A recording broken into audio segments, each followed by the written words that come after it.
नमस्ते दोस्तों।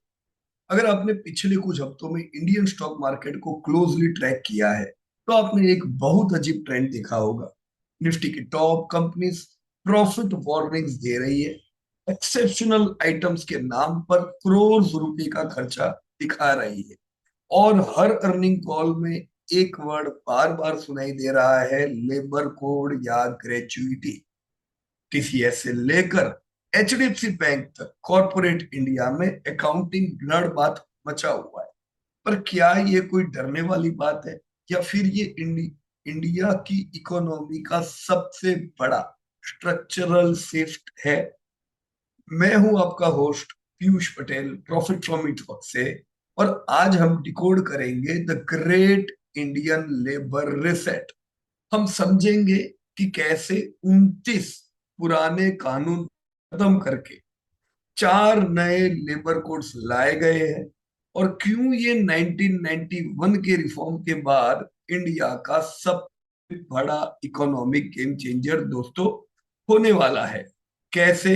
Let us understand friends. जहां पे मैंने तो द ग्रेट लेबर रिसेट की बात बताई, कैसे है दोस्तों? ये एक बिग बैंग रिफॉर्म है।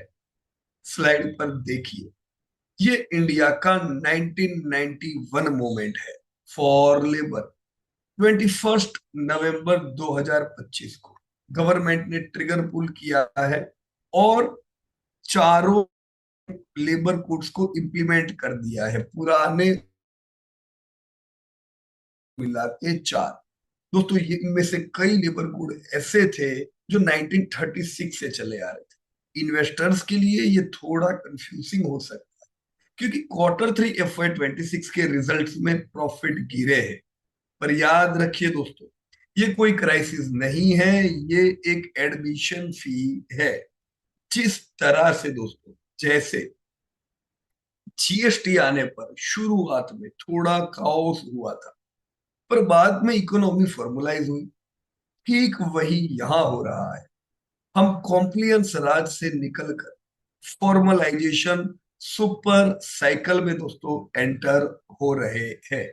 So the genesis, why and how it will work. आइए दोस्तों, इसके बारे में बात करें।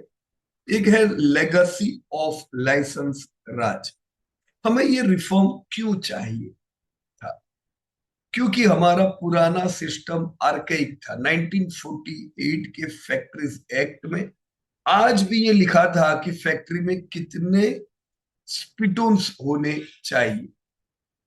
कंपनीज का 60 रजिस्टर्स मेंटेन करने पड़ते थे, इतने सारे। रिजल्ट क्या हुआ? पीटर पान सिंड्रोम। यानी कंपनीज बड़ी होने ही नहीं चाहती थी, क्योंकि जैसे ही आप 100+ एम्प्लॉय क्रॉस करते थे, फायरिंग के रूल इतने सख्त हो जाते थे कि फैक्ट्री बंद करना इम्पॉसिबल था। इसलिए इंडिया में कंपनीज छोटी रह गई, और हम मैन्युफैक्चरिंग में चाइना से पीछे छूट गए। पर अब ये सब दोस्तों बदलने वाला है। कैसे? इसके लिए दोस्तों हम कहेंगे द 4 पिलर्स। कैसे? तो अब आता हूं मैं लॉजिक पर। इन 29 लॉस को 4 सिंपल पिलर में डिवाइड कर किया गया है। पहला है वेज कोड, जो सैलरी की डेफिनेशन को बदल रहा है। फिर है आईआर कोड दोस्तों, इंडस्ट्रियल रिलेशन, जो हायर एंड फायर में फ्लेक्सिबिलिटी दे रहा है। इसी के कारण, फ्लेक्सिबिलिटी नहीं होने के कारण, कंपनीज कॉन्ट्रैक्ट के लोगों को लिया करती थी। तीसरा, सोशल सिक्योरिटी कोड, जो पहली बार गिग वर्कर्स यानी जोमेटो, उबर राइडर को सिक्योरिटी दे रहा है। दोस्तों, वहां पे बहुत बड़ा एम्प्लॉयमेंट है, और उनके लिए सिक्योरिटी की कमी दिखी, ये कोड उनका काम लगेगा।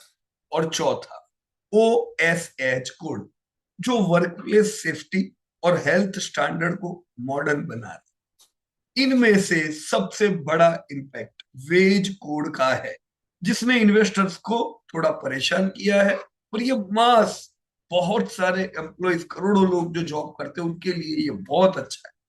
चलिए उसकी मैथ थोड़ा हम लोग समझते हैं। राइट, देखेंगे कैसे ये काम करेगा. So here I have created the 50% rule, right, and the 50% rule and gratuity math. ये दोनों चीज दोस्तों हम लोग यहाँ पे थोड़ा चेक करेंगे. अब स्लाइड पे ये मैथ ध्यान से देखिए. इससे पहले इंडिया में कंपनीज बेसिक सैलरी को कम रखती थी, अराउंड 30% ऑफ सीटीसी. बाकी सब अलाउंस में डाल दिया जाता था ताकि पीएफ और ग्रेचुइटी कम देनी पड़े. दोस्तों इसमें कंपनीज का कंट्रीब्यूशन होता है, वो जितना कम हो उतना कंपनीज के लिए ज्यादा अच्छा होता है. पर नए लॉ ने कहा कि आपका बेसिक कम से कम 50% होना चाहिए. जब बेसिक बढ़ेगा तो पीएफ का कंट्रीब्यूशन बढ़ेगा, जो कंपनी की ओर से भी होता है. पर असली टाइम बॉम्ब है दोस्तों gratuity. Gratuity last drawn salary पर मिलती है. जब कंपनी को पता चला कि अब उन्हें हर एम्प्लॉय के पीछे 10-15 साल की सर्विस का कैचअप करना पड़ेगा हायर बेसिक पर, तो उन्हें एक साथ हजारों करोड़ रुपए प्रोविजन करने पड़े. यही वजह है Q3 रिजल्ट्स में प्रॉफिट कम दोस्तों दिख रहा है. राइट, ये है financial modelling, the salary stack impact. Right, ये थोड़ा हम लोग समझेंगे दोस्तों कैसे काम करेगा. So you can see here दोस्तों, मैंने एक एग्जांपल बताया है कि कैसे 12 लाख के सीटीसी में बदलाव होगा. Component, old regime, new regime, delta. दोस्तों बेसिक पे अगर 12 लाख का सीटीसी है, अप्रोक्सीमेट लिखा है दोस्तों, अलग अलग कंपनी का अलग अलग हो सकते हैं, पर ओल्ड रेजिम में 3,60,000 बेसिक पे रखते थे, 30%. ये न्यू रेजिम में अब 50% इनको रखना पड़ेगा, तो 6 लाख का बेसिक पे हुआ. फोर्स्ड इंक्रीज हुआ है. क्यों? अलाउंसेस 7,96,800 पहले हुए, 12 में से 8 के करीब अलाउंसेस हुई. अब अलाउंसेस खाली 5,28,000 होंगे, ड्रेस्टिक कट हुआ. प्रोविडेंट फंड में इसी वजह से जो बेसिक पे से गिना जाता है, पहले 43,200 का कंट्रीब्यूशन होता था, अब दोस्तों यहीं पे कंपनी को 72,000 का करना पड़ेगा. तो 28,800 की कॉस्ट हुई कंपनी को, वो 12 लाख रुपए की सैलरी जो C2C होती है उस पे. इन हैंड मंथली भी जो एम्प्लॉय को पहले 85,000 मिलता था, वो एम्प्लॉय का भी 80,000 उनको इन हैंड मिलेगा. 5,000 रुपया पहले से डिक्रीज हो गया. तो दो दो जगह पे इम्पैक्ट है. पहली इम्पैक्ट किधर हुई? 12 लाख की सैलरी है, 28,800 कंपनी को उसके पेंशन के लिए, राइट, उसके प्रोविडेंट फंड के लिए दोस्तों जमा करना होगा, जो लॉन्ग टर्म सिक्योरिटी के लिए बहुत अच्छा है, कंपनी को नुकसान है. एम्प्लॉय को 5,000 रुपया कम मिलेगा क्योंकि वो भी इंक्रीज होगा उसका भी कंट्रीब्यूशन. तो ये एम्प्लॉय के लिए तो बहुत अच्छा है, भले 5,000 कम मिल रहा है, पर ओवरऑल उसी के पास जा रहा है. उसको 28,800 पहले से अब और ज्यादा मिलेगा एम्प्लॉयर की ओर से. So this is huge change. अब ये 28,800 तो निकालना पड़ेगा कि नहीं निकालना पड़ेगा? तो इससे क्या होगा दोस्तों? जैसा मैंने आपको बताया था, gratuity bomb. Why Q3 profits tanked? दोस्तों gratuity is defined benefit based on the last drawn salary. अब ये क्या करेंगे दोस्तों, इनको गिनती करना है. 15/26 multiply by basic salary multiply by years. तो ये जो बेसिक सैलरी इंक्रीज हुई, तो अब नई लायबिलिटी जो इनके सर पे है, ये अब इनको दोस्तों ऐड करनी पड़ेगी. तो नेक्स्ट अब करते हैं गिग वर्कर की, यानी जोमेटो, स्विगी, ओला. इन प्लेटफॉर्म को अब अपने टर्नओवर का 1 to 2% सोशल सिक्योरिटी फंड में देना होगा, जो पहले नहीं था. इससे इन कंपनीज के मार्जिन पर थोड़ा प्रेशर आएगा, पर इनका बिजनेस मॉडल ज्यादा लेजिटमेट और सस्टेनेबल हो जाएगा. राइट, अब जरा इस हॉल ऑफ फेम को देखिए. टीसीएस ने 28 करोड़ का हिट लिया, इतने का प्रोविजन करना पड़ा. प्रॉफिट मार्जिन गिर गए। इंफोसिस ने 1289 करोड़ का, पूरे आईटी सेक्टर ने 90 दिन में 5400 करोड़ से ज्यादा का प्रॉफिट सेक्रीफाइस किया है। पर ध्यान दीजिए, ये नॉन कैश प्रोविजन है, कंपनी का बिजनेस खत्म नहीं हुआ है, बस उन्होंने अपनी बैलेंस शीट को क्लीन कर दिया है, as you can see. Right now let us see किसको कितना फर्क पड़ता है। Right, scaling, manufacturing. As an investor आपको असली खुशी मैन्युफैक्चरिंग सेक्टर को देखकर होनी चाहिए। इंडस्ट्रियल रिलेशन कोड में, आईआर कोड में अब फ्लेक्सिबिलिटी थ्रेशोल्ड को 100 से बढ़ाकर 300 वर्कर कर दिया है। इसका मतलब अब एमएसएमई और बड़ी फैक्ट्रीज बिना डर के स्केल कर सकती है। साथ ही दोस्तों, लेट मी शो यू, यहाँ पे सबसे बड़ी इंपैक्ट तो आईटी वालों को है, उससे कम बैंकिंग को। क्यों इनको कम इंपैक्ट है दोस्तों? जैसे एचडीएफसी बैंक की, एचडीएफसी जो बैंकिंग स्टैंड अलोन है उसको 800 करोड़ का हिट है, वो बहुत ज्यादा नहीं हुआ। उसके मुकाबले एचडीएफसी बैंक ओवरऑल देखे तो लाइफ, जनरल, एएमसी सब में कुछ ना कुछ हिट हुआ होगा। जिधर एम्प्लॉय ज्यादा रख रहे होते हैं उन कंपनियों को बड़ी इंपैक्ट है, तो आईटी तो पहला इसमें ज्यादा उनको नुकसान होगा। बैंक्स के लिए सबसे बड़ा रॉ मटेरियल क्या है? पैसा। आईटी के लिए रॉ मटेरियल इंसान है, लोग है, मैन पावर। अब मैन्युफैक्चरिंग की कंपनियों में जैसे निग्लिजिबल, क्योंकि ये कैपिटल इंटेंसिव इंडस्ट्रीज है विथ यूनिसाइड अनआयोनाइज्ड वर्कफोर्सेस। दोस्तों, ऑलरेडी मैन्युफैक्चरिंग कंपनीज में आप जानते ही हो, ऑटो है, इन सब में दोस्तों यूनियंस ऑलरेडी होते हैं। पहले से इन लोगों का जो बेसिक है वो थोड़ा ज्यादा ही होता है ड्यू टू यूनियंस। राइट, उनको बहुत ज्यादा इफेक्ट नहीं है। टेलीकॉम कंपनीज का बड़ा खर्चा क्या है? ये कैपिटल हैवी बिजनेस है, इनके लिए भी लेबर कॉस्ट स्मॉल फ्रैक्शन है, तो इनको भी बड़ी इफेक्ट नहीं आई। पर खर्चा इन सब पे लगा, तो हर एक को कुछ ना कुछ प्रोविजंस दोस्तों इस बार करने पड़े हैं। राइट, यहाँ पे let me share with you something. अब सवाल है ट्रेड कैसे करें।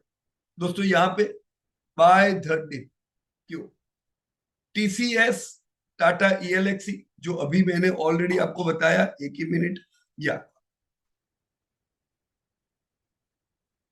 आईटी की जो कंपनियां है वहां पे ज्यादा इफेक्ट अगर है, राइट, तो टीसीएस, टाटा एलेक्सी और एलटीटीएस जैसे स्टॉक्स अकाउंटिंग प्रोविजन की वजह से गिरे, बिजनेस की वजह से नहीं। ये एक क्लासिक आर्बिट्रेज अपॉर्चुनिटी है। देखो, गिरे तो वो वैसे डिमांड की वजह से, डिमांड थी ही नहीं, बिल्कुल फ्लैट कांस्टेंट करेंसी ग्रोथ आ रहा है, तो पिछले 2 साल से डिमांड नहीं है, गिरे हुए, प्रॉफिट ऑलरेडी कम है, पर ये क्वार्टर में और प्रॉफिट कम हो गए। राइट, स्ट्रक्चरल फायदा किन लोगों को होने वाला है? स्ट्रक्चर लो, टीम लीज, क्विज कॉर्प, नौकरी जैसी स्टाफिंग कंपनी को देखिए, जब कॉम्प्लियंस मुश्किल होता है तो अनऑर्गेनाइज सेक्टर खत्म होता है और फॉर्मल स्टाफिंग एजेंसीज की डिमांड बढ़ती है। क्या अवॉइड करना चाहिए शॉर्ट टर्म के लिए? देखो, लॉन्ग टर्म तो अच्छा है।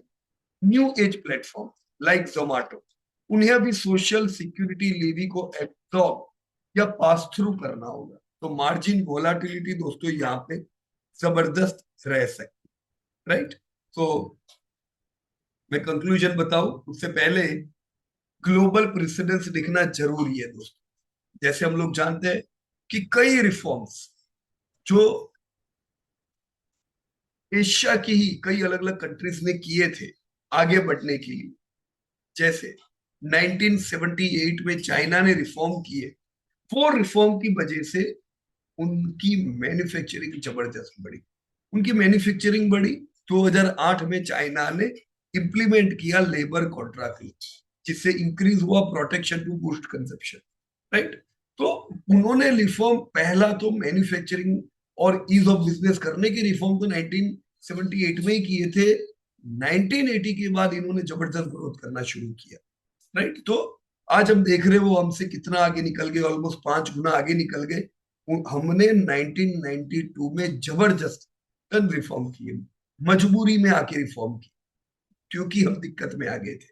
जबकि चाइना ने 1978 में समझ के रिफॉर्म की।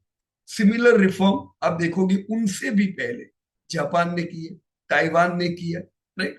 तो जो कंट्रीज रिफॉर्म करती चली गई वो आगे निकलते चले गए, जो लेट जगे वो हर एक चीज में लेट रहे, मैन्युफैक्चरिंग में भी हम लेट रहे।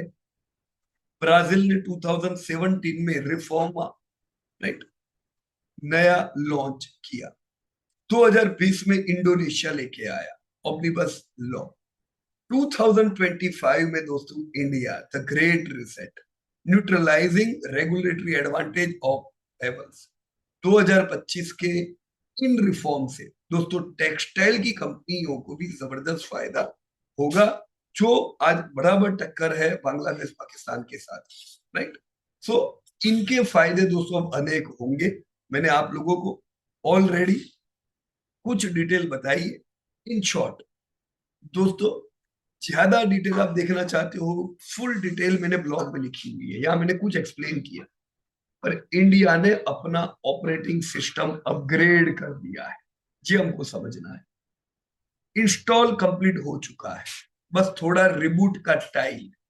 लेबर कोड्स ऑफ 2025 बिल्कुल जीएसटी की तरह शुरुआत में ये रेड इंक दिखेगा, पर लॉन्ग टर्म में ये इंडस्ट्रियल आल्टर इसको साफ कर देगा।